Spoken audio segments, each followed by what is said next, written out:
Now we pass on to the next paper, popular stories in Puranas. You know, if we take this particular stand of what Vaidehi has projected, it is for the youth of the country. You see, today youth, they are questioning. Show me one important science element in Puranas, then I will accept Puranas. Why should I read Puranas? For that she has done more than justice. Another important aspect through which we have to concentrate in the modern days is children. We cannot leave behind children. You see, today's children are tomorrow's citizens.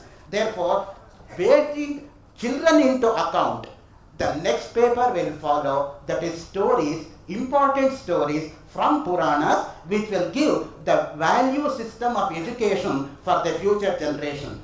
In the ancient days, values were projected and protected, promulgated, popularized only through stories. ಆಗ ಅದಕ್ಕೆ ಕೇಳ್ತಾ ಇದ್ರು ಮಕ್ಕಳು, ಆಮೇಲೆ ಏನಾಯ್ತು ಅಂತ ಕತೆ ಕೇಳುವಾಗ. ಈಗಿನ ಕಾಲ ಇಮೇಲ್ ಏನಾಯ್ತು ಅಂತ ಕೇಳ್ತಾರೆ. ಮೇಲ್ ಹೊರಟಾಯ್ತು. ಈಗ we are in email yuga. So the next paper would be stories from Puranas. You know, the story of Dhruva, the story of Prahlada. Whom will not it attract?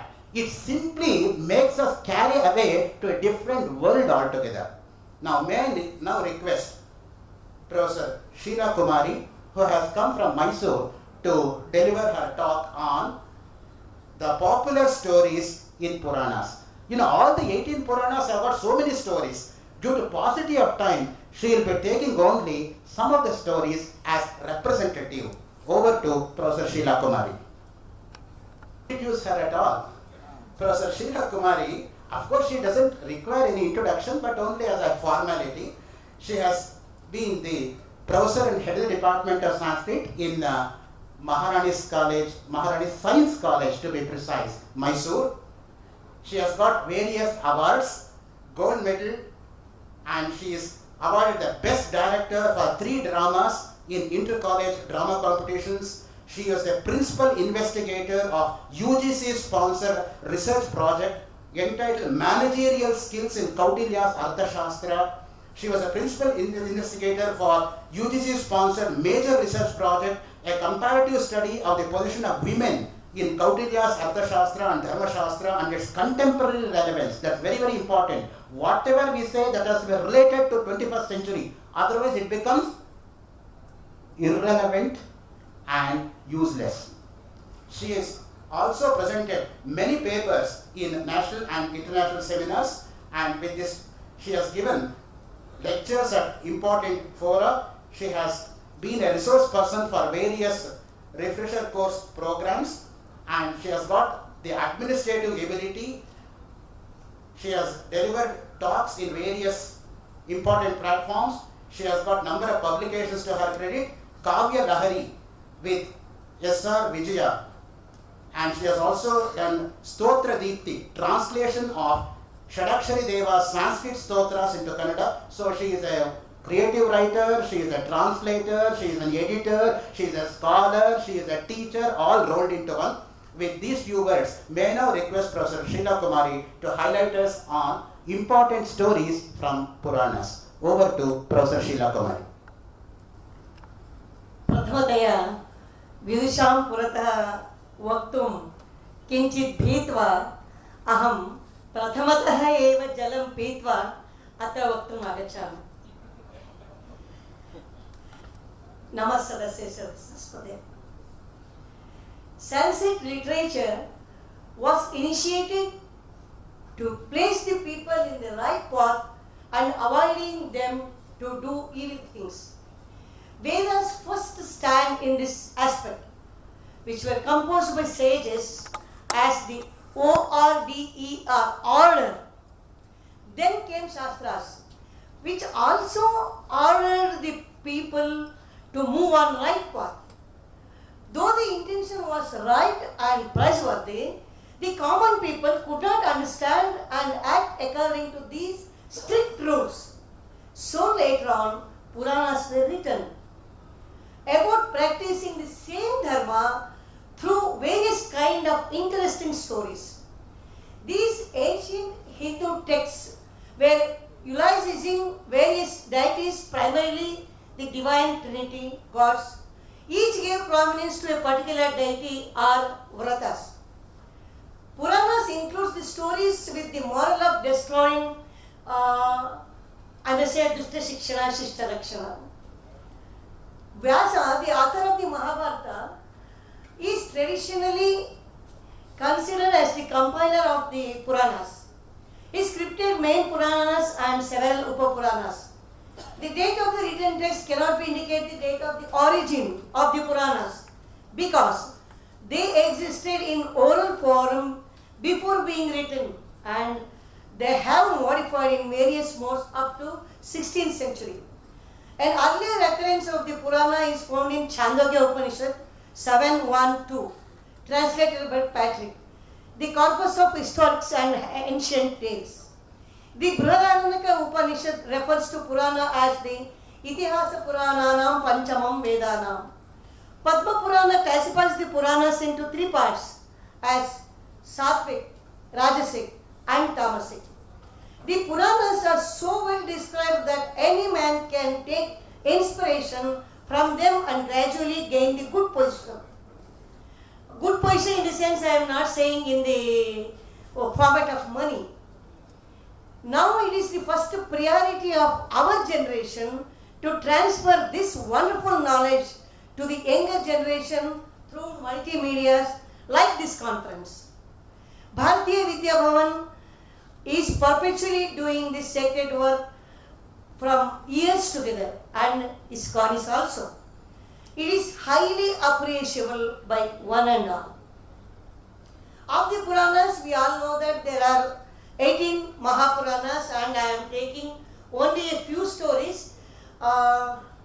You might all be very well trained or listened or practiced these stories. How many times I don't know. But I am repeating the stories. So here are only a few popular stories which boost moral ideas to younger generation. Sometimes we can notice the exaggerations or many times we can notice the exaggeration in these stories to give more significance to the incident and create more interest to the readers and listeners. ಇದ್ದದ್ದನ್ನ ಇದ್ದ ಹಾಗೆ ಹೇಳಿದ್ರೆ ಯಾವತ್ತೂ ಎಲ್ಲೂ ಕೇಳಲಿಕ್ಕೆ ಹೇಳಲಿಕ್ಕೆ ಸ್ವಾರಸ್ಯ ಇರೋದಿಲ್ಲ. ಆದ್ದರಿಂದ ಇಂತಹ ಒಂದು ಎಕ್ಸಾಗರೇಷನ್ಸ್ನ ನಾವು ಪ್ರತಿಯೊಂದು ಕಥೆಯಲ್ಲಿ ಕಾಣಬಹುದು. ಧ್ರುವ in Vishnu Purana 1.6 and Bhagavata Purana, the story of Dhruva is described. King Uttarapada had two wives, Suniti and Suruchi, the sons Dhruva and Uttama. The king was under the control of younger wife. As we all know, once Dhruva desired to sit on his father's lap in Darbar as his brother did. But the younger queen prevented. The queen prevented the king and insulted Dhruva. And the king remained silent. Dhruva was badly hurt. He went to his mother, who said that only Vishnu could help him. The boy went to the forest where he met Saptarshis. They advised him he could sit on the top of the Supreme if he could worship Vishnu and please him. They gave him the Upadesha. Dhruva performed the dhyana of Vishnu with concentration for years together. As a single-legged Dhruva leaned to the left, they say that the entire earth too got tilted and vice versa. Rivers, oceans, mountains got disturbed. Indra, as usual, used all kinds of gimmicks to advise, tempt, frighten, subdue Dhruva, but for no one. Finally, Vishnu appeared before Dhruva. Dhruva asked Vishnu to reveal himself, which no Maharshi ever realized. We must understand this type of boon. We can never expect this type of boon when the God comes in front of us or whether we believe it or not. Then Vishnu granted Dhruva the vision of his Brihat Swarupa and bestowed to him the unique Dhruvasthanam. Vishnu assured that while Devas would have the longevity of only 4 yugas and a few manvantaras, Dhruva was granted existence of a full kalpa. He called Dhruva's mother also to occupy the position of a star near Dhruva, as she was the first to inspire Dhruva towards Vishnu. In Vishnu Purana, when Vishnu gave darshan to Dhruva, he asked him to grant any boon he aspired. But Dhruva, who was a child, requested the god to have the knowledge of Vishnu Stuti. Here, the strong walk of a child to the ultimate eternal truth inspires the end to work hard for the better result. We can notice that a seem to be a small incident can change the life of a person towards greater achievements. The role of the mothers and saptarshis show that a unique person can inspire the youth on good paths. Next one automatically, naturally comes to Harishchandra, son of Trishanku. He had a unique position for truthfulness. He ruled kingdom with honesty. But he had no offspring and prayed Varuna, who blessed the king with a son on the condition of offering the child to him in course of time. As and when Varuna reminded the king, as a Brahmana, the king kept on postponing. It's natural. Meanwhile, the sage Vishwamitra developed extreme jealousy. We must notice that Maharshi Vishwamitra, who has to be very polite and calm-minded, he felt extreme jealousy and hatred towards Harishchandra's Guru Maharshi Vasishta. Harishchandra's son Rohitasya learnt that the Varuna's condition that his father would have no sacrifice to him to the Deva sooner or later and fled away to forest.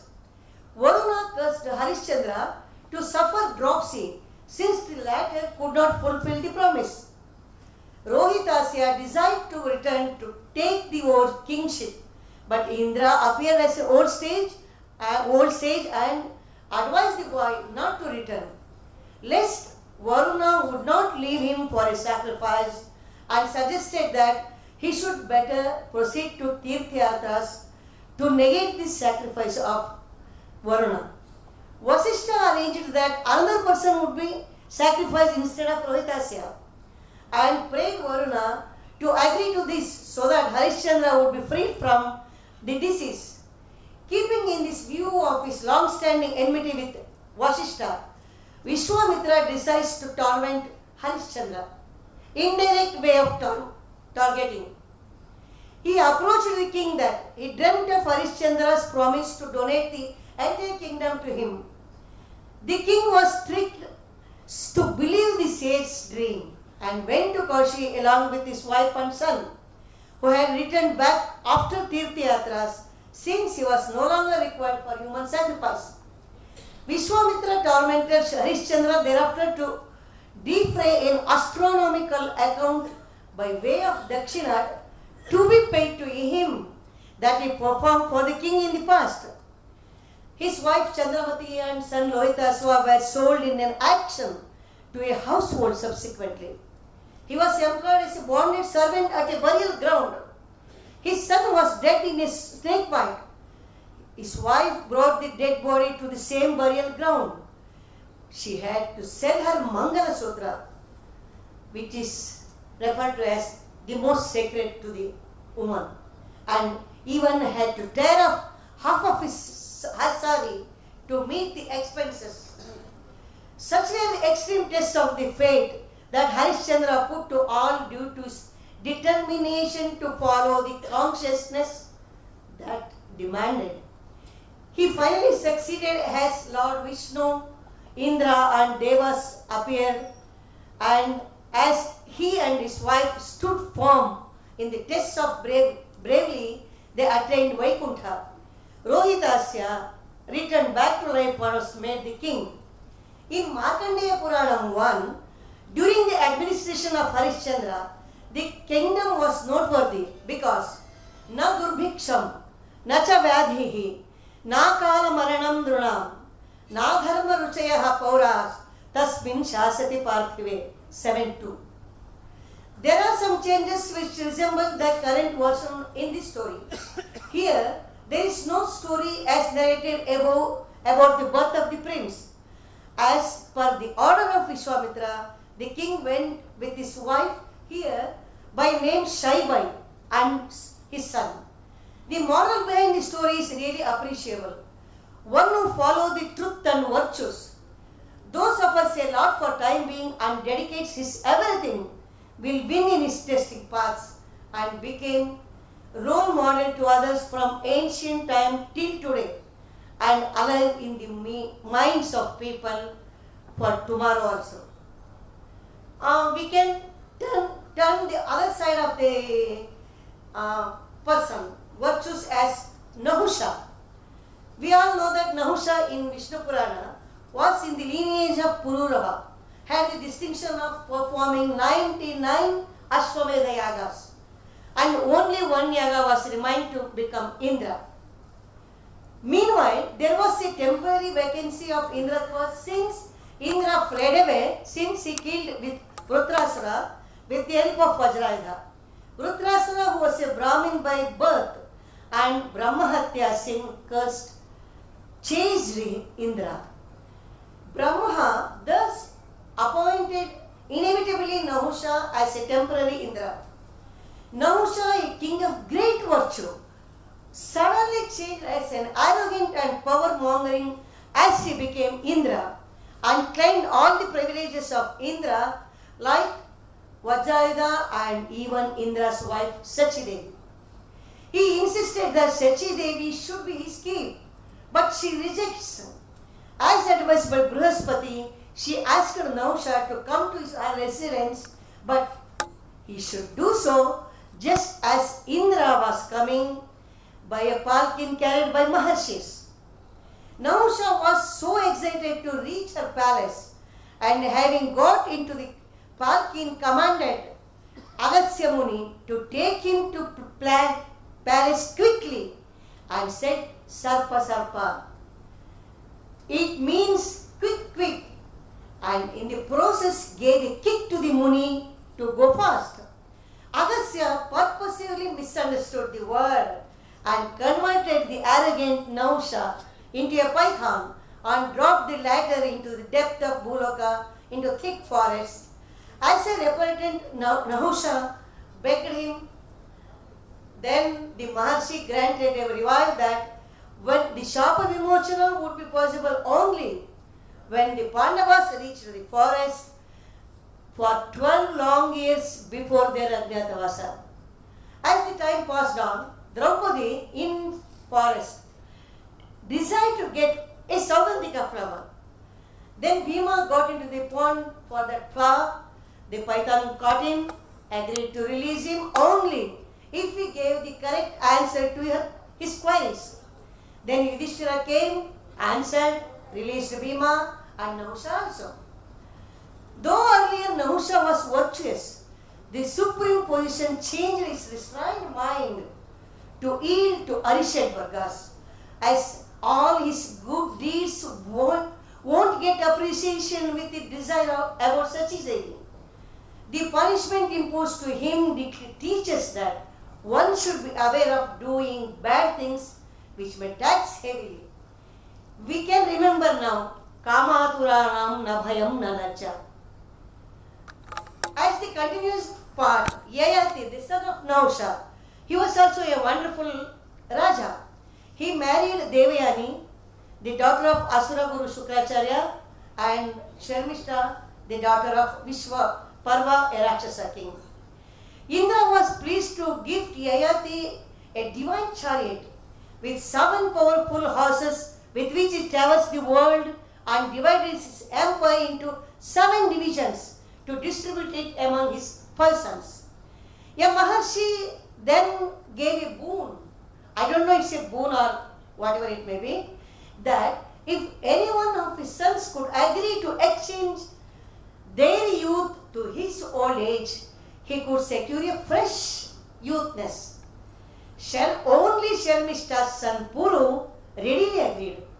Yayati, without any hesitation, took over Puru's youth and enjoyed himself earthly pleasures for a long period, but finally returned discovering that this enjoyment is endless, like Agni in a Homakunda, assuming larger and larger proportion as long as ghee is serving and serving. So, realizing this truth, he returned his youth to Puru and went to Vanaprastha. Yayati is an example of an everlasting sensuality. He even does not hesitate to take the youth from his own son, as his father Nahusha. So, this son also does in another way. Perhaps the influence of genes may also be one of the reasons, I suppose. This reveals that Ati Sarvatra Vajayet. Then comes Hiranyakashipu. In Padma Mahapuranam, Uttarakanda 7, 265 chapter, a strong asura named Hiranyakashipu reached Melagiri and did tapasya for 1,000 deva years and pleased Shiva. He got the very exhaustive boon of victory, as we know all very well, and there is no need for repetition. So, he had declared that he should be worshipped in temples and yajnas be performed in his name after this boon. His wife was Kalyani, daughter of King Uttanapada, and son named Prahlada. The boy went to Gurukula where the glories of Danavas were taught. But Prahlada was a Vaishnava with supreme dedication to Vishnu.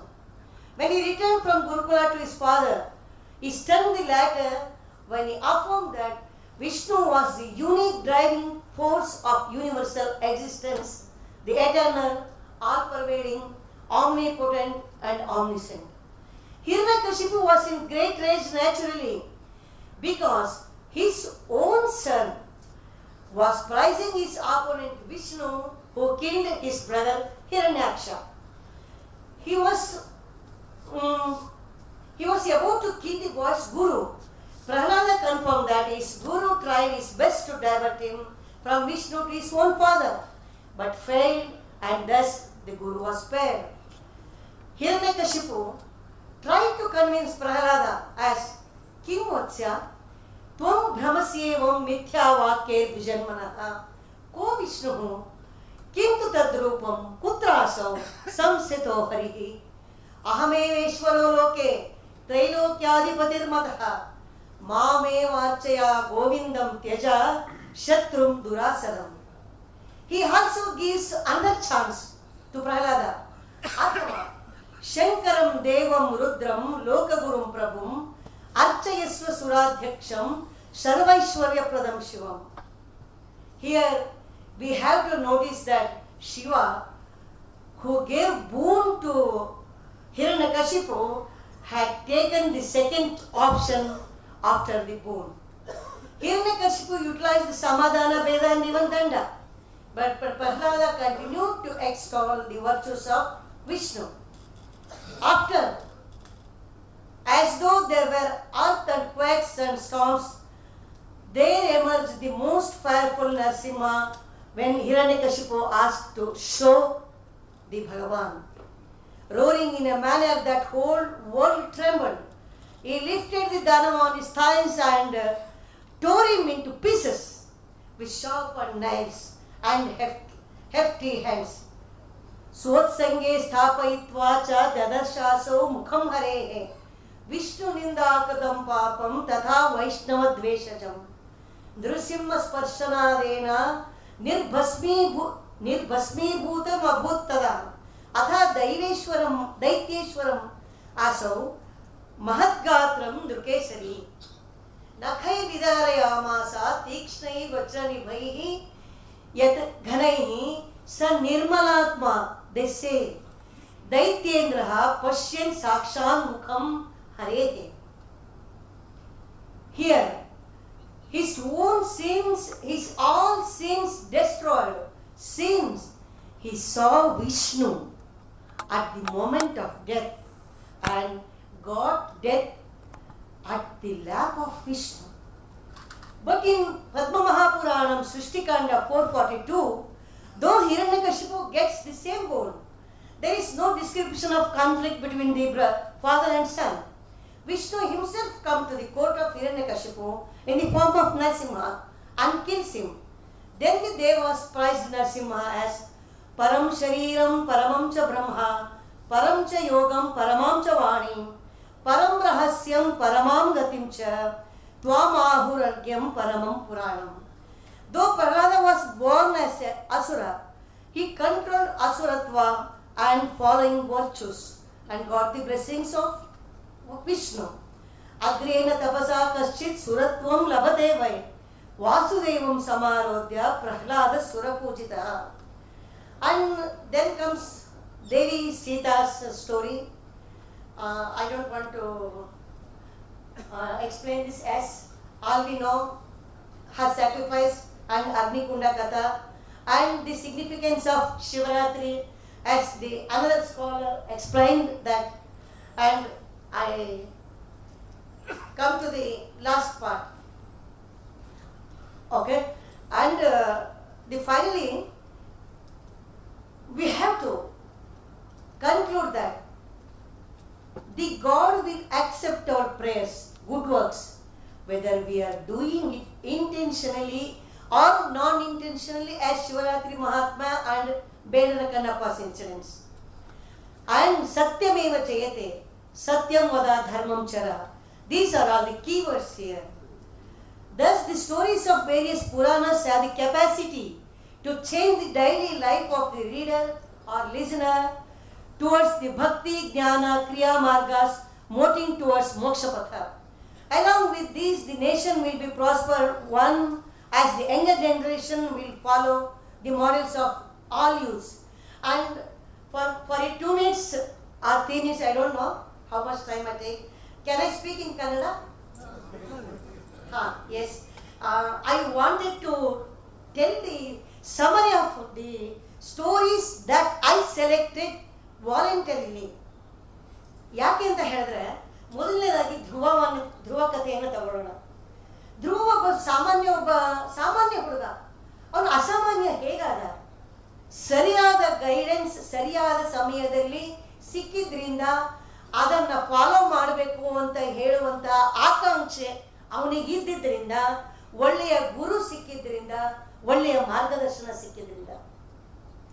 ನಮ್ಮಲ್ಲಿ ಈಗ ಇಂದಿನ generation, ನಾವು ಈಗಿನ ಜನರೇಷನ್ಗೆ pass on ಮಾಡಬೇಕಾಗಿರುವಂತಹ ಇಂತಹ ಧ್ರುವನ model ಈಗ ನಮ್ಮ ಯಾವ text ಬುಕ್ನಲ್ಲಿ ಇದೆ ಅಂತ ನಾವು ಗಮನಿಸಬೇಕಾಗಿದೆ.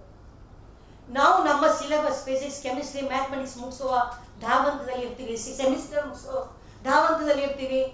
ನಮಗೆ ಯಾರಿಗೂ ಈಗ ಮಾರಲ್ ಕ್ಲಾಸ್ ಅಂತಕ್ಕಂಥದ್ದು ಇಲ್ಲ. ನನಗೆ ಗೊತ್ತಿರುವ ಮಟ್ಟಿಗೆ moral class is A must for all the classes starting from KG to PG. Yes, that's one part. I took Harishchandra. We all know all the struggles, all the mishappenings. We are well aware of all these things. Adre Satyameva Jayate. We have to go in the right path only to show that to the next generation we can reach the right place and honor one day or the other day, and we have to wait for this. No hurry, no WhatsApp. ನಿಧಾನವಾಗಿ ಹೋಗೋಣ. ನಿಧಾನವಾಗಿ ಕಷ್ಟಪಟ್ಟರೆ ನಿಧಾನವಾಗಿ ಒಳ್ಳೆಯ ಫಲವನ್ನು ನಾವು ಅನುಭವಿಸ್ಬೋದು. ಆತುರ ಪಡೋದು ಯಾವತ್ತೂ ಒಳ್ಳೆಯದಲ್ಲ ಅನ್ನೋದನ್ನ ಹರಿಶ್ಚಂದ್ರನ ಕಥೆಯನ್ನ ಸ್ಪಷ್ಟವಾಗಿ ತೋರಿಸುತ್ತೆ. ಯಾವುದೇ ಕಷ್ಟ ಬಂದರೂ ಅವ್ನು ನಿಲ್ಲದೆ ಇರ್ತಕ್ಕಂತಹ ಒಂದು ವ್ಯಕ್ತಿತ್ವವನ್ನು ತೋರಿಸುತ್ತೆ. ಅದರ ಜೊತೆಗೇನೆ ಇದು ಹೇಳೋದು ನನ್ನ ಉದ್ದಟತನ ಅನ್ಸುತ್ತೆ, ಆದರೂ ಹೇಳ್ತೀನಿ, ನಮಗೆ ಸಂಯಮ ಅಂತಕ್ಕಂಥದ್ದನ್ನು ಇರಬೇಕು. ವಸಿಷ್ಠನ ಮೇಲಿನ ಕೋಪವನ್ನು ತೀರಿಸಿಕೊಳ್ಳಿಕ್ಕೆ ನಾವು ಮತ್ತೊಬ್ಬ ವ್ಯಕ್ತಿಯನ್ನ ನಾವು ಬಲಿಪಶುವನ್ನಾಗಿ ಮಾಡಬಾರ್ದು. ಒಬ್ಬರ ಮೇಲಿನ ದ್ವೇಷವನ್ನ ಅವರ ಮಕ್ಕಳ ಮೇಲೋ ವಿದ್ಯಾರ್ಥಿಗಳ ಮೇಲೋ ಮತ್ತೊಬ್ಬರ ಮೇಲೋ ಮಾಡಬಾರದು ಅನ್ನುವ ಒಂದು ಪಾಠವನ್ನ ಹರಿಶ್ಚಂದ್ರನ ಕತೆ ತಿಳಿಸುತ್ತೆ ಎನ್ನುವುದು ನನ್ನ ಭಾವನೆ. ನೆಕ್ಸ್ಟ್ ನಹುಷ ಮತ್ತು ಯಯಾತಿ. ನಾ ಮೊದಲೇ ಹೇಳಿದೆ ಕಾಮಾತುರಾಣಂ ನ ಭಯಂ ನ ಲಜ್ಜ. ಎಷ್ಟು ಚಂದ್ರದ ರಾಜ, 99 ಯಾಗಗಳನ್ನ ಮಾಡಿದ್ದಂತಹ ರಾಜ ಅಂದ್ರೆ ಅವನು ಎಷ್ಟು ಕ್ವಾಲಿಫೈಡ್ ಇರಬೇಕು, ಅವನ ನಡತೆ ಎಷ್ಟು ಸನ್ನಡತೆ ಆಗಿರ್ಬೇಕು ಅನ್ನೋದು ಬಹಳ ಸ್ಪಷ್ಟವಾಗಿ ತಿಳಿಸುತ್ತೆ. ಆದರೆ ಒಂದೇ ಒಂದು ಯಾಗ ಉಳಿದಿತ್ತು. ಅದಕ್ಕಿಂತ ಮುಂಚೆ, ಆ ಸಮಯ ಪಕ್ವವಾಗುವ ಮುಂಚೆ ಆತ ಆ ಇಂದ್ರನ ಗದ್ದುಗೆಗೆ ಇರ್ತಾನೆ. ಅಂದ್ರೆ ಆ ಸಮಯದ ಅವಧಿ ಇರ್ಬೇಕಾಗಿತ್ತೇನೋ ಒಂದು ಅರ್ಥದಲ್ಲಿ. ಇನ್ನೊಂದು ಅರ್ಥದಲ್ಲಿ ಆ ಅಧಿಕಾರದ ಮದ ನಮಗಂತೂ ಬಹುಶಃ ಎಲ್ಲರಿಗೂ ತುಂಬಾ ಚೆನ್ನಾಗಿ ಗೊತ್ತು. ಸಣ್ಣ ಸಣ್ಣ ಅಧಿಕಾರದ ಮದನು ಮನುಷ್ಯರನ್ನ ಆ ಸ್ವಾರ್ಥತೆಯ, ದುರಹಂಕಾರದ ಉತ್ತುಂಗಕ್ಕೆ ಏರಿಸ್ಬಿಡುತ್ತೆ. ಸಹಜತೆಯನ್ನ, ಸರಳತೆಯನ್ನ, ಸಂಯಮವನ್ನ ಕಳ್ಕೊಡುತ್ತೆ. ಕಳ್ಕೊಂಡ್ರೆ ಏನಾಗುತ್ತೆ ಅಂತಕ್ಕಂಥದ್ದನ್ನ ನಹುಷ ಮತ್ತು ಯಯಾತಿಯ ಕಥೆಯಲ್ಲಿ ನಾವು ಬಹಳ ಚೆನ್ನಾಗಿ ಗಮನಿಸಬಹುದು.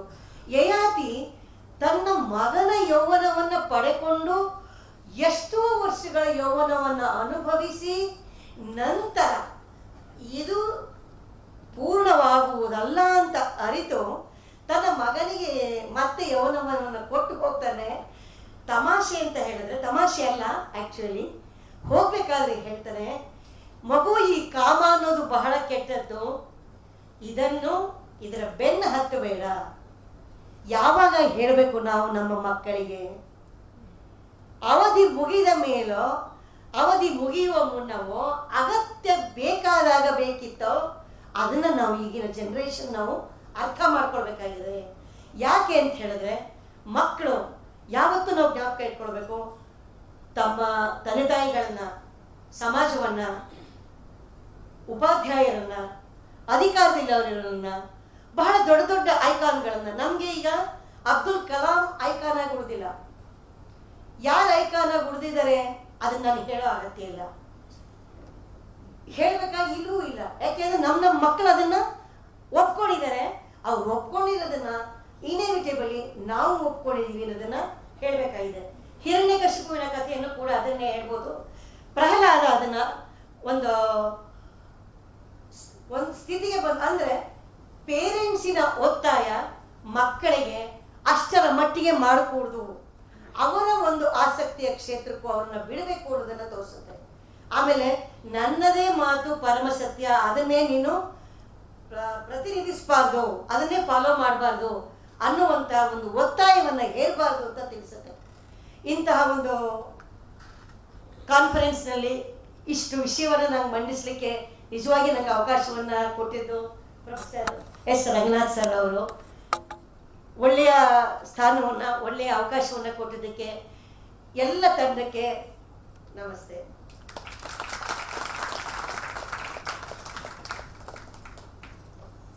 Thank you very much, madam, for throwing light on the important stories occurring in various Puranas and how they inculcate the value system. In keeping with what Dr. S. Radhakrishnan, the former president of our country and the great statesman, has pointed out in Indian Philosophy, Volume 2, page 442, paragraph 3, until and unless India has value-oriented, there is no future for this country. It's better to follow one value in life than to talk about 100 values. This is what Radhakrishnan has pointed out. And value-oriented society, how it has to be brought out, has been nicely brought out by Professor Sheila Kumari, starting from the story of Dhruva. We have the famous mantra, Dhruvante Raja Varuno, Dhruvam Devo Brahaspatihi. So from that time onwards, the concept of Dhruva is an ideal for every child in our country. She very significantly said, a small incident can change the role of a person. What a fine statement, you see. Coleridge was writing a poem. Suddenly, a friend appeared and disturbed him, and he could no longer continue that poem. The poem stopped in the middle. Therefore, all the students, they congratulated the friend of Coleridge for stopping Coleridge from writing further.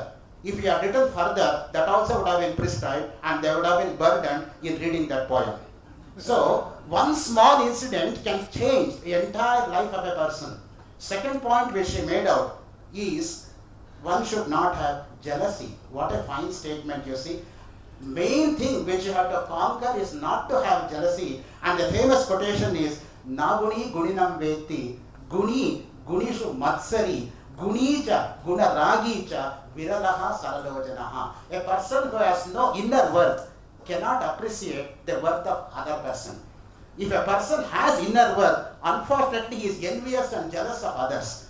But having inner worth and at the same time encouraging and spotting the talent and promoting them is what is required in the present context. That's exactly what Bharati Vidya Bhavan is doing. They are pointing out the talent from every angle and they are projecting that talent in an invincible way by spotting people from nooks and corners of the entire country of India, by doing one seminar after one seminar of this stature in a mega event, and along with ISKCON. And that is the value system which Bharati Vidya is promoting from the point of Bha, Ra and Ta. That is what it is. And she also pointed out another instance that a good man, if he becomes so bad that he can never come back. Robert Frost in one of the poems says, when lilies fetter, they smell worse than weeds. Lilies are naturally fragrant, but when they fetter, they become so foul smell they project. Therefore, if you leave a pendulum from LHS to it goes to RHS and no stopping in the middle, in Telugu, wife is called pendlamu. If the pendlamu starts talking, God only should save. Until and unless she stops, she won't. The next point which she pointed out was persistence paves the way. That's exactly the gist of the story of Dhruva. You see, Dhruva never came back until and unless he attained that stature. For this, the best example is the life of Abraham Lincoln.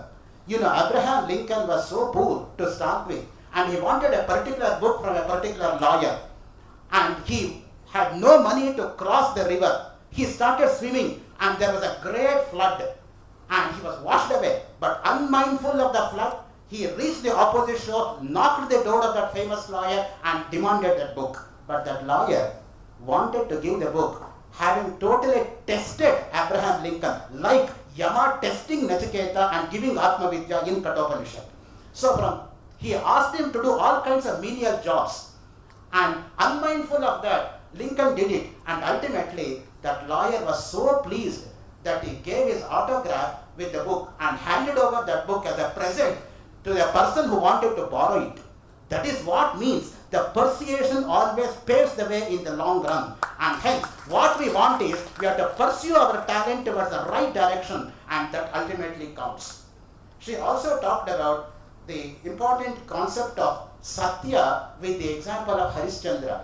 Whom can we see to Satya other than Harishchandra himself?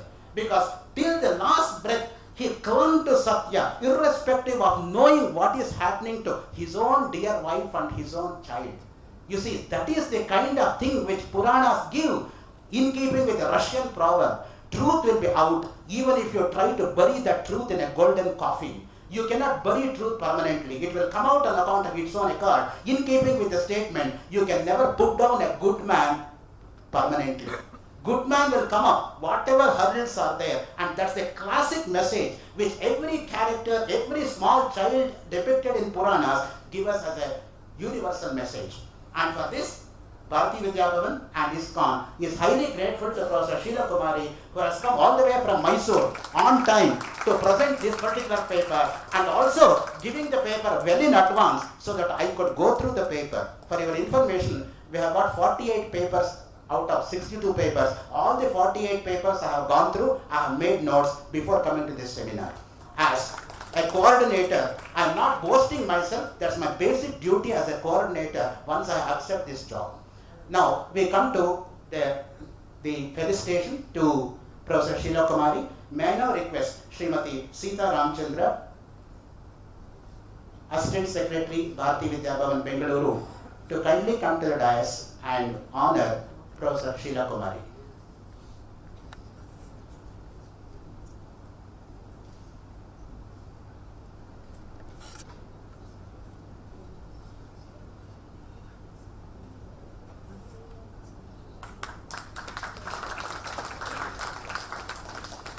We thank you, madam, for coming all the way from Mysore on time and not waiting for your morning train, which usually comes late to Bangalore.